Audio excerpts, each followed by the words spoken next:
This video is a continuation of the How Critical Tasks Work video. You can use critical tasks as an indicator on the project task list, first of all. Simply just right-click and hit Insert Column, and then look for the critical task field and add that. And you'll see now on the task list which tasks are considered critical, meaning they're going to impact the project outcomes, um, the project the final project due date. You can also go to the task reports and see critical tasks on a project. So I'm just going to go to reporting and go to task reports, and then I'll just create a task report to show you how this can work.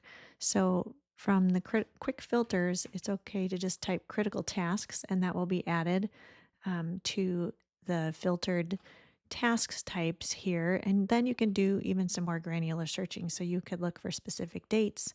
You could look for kinds of tasks you're talking about. Maybe they're certain priority a task you're looking for. I'm imagining they're all high priority. Maybe ones that are assigned to a specific user or part of a specific project.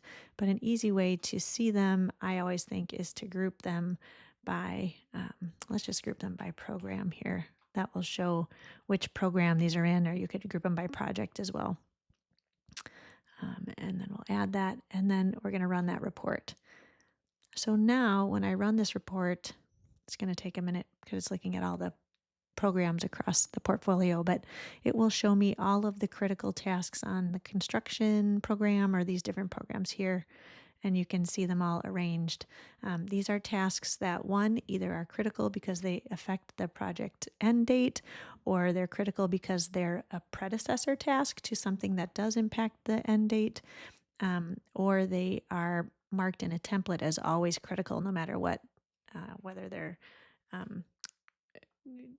they've been assigned critical status or not. So these are all the critical tasks and the different ways that you can get them into your reporting or your task list.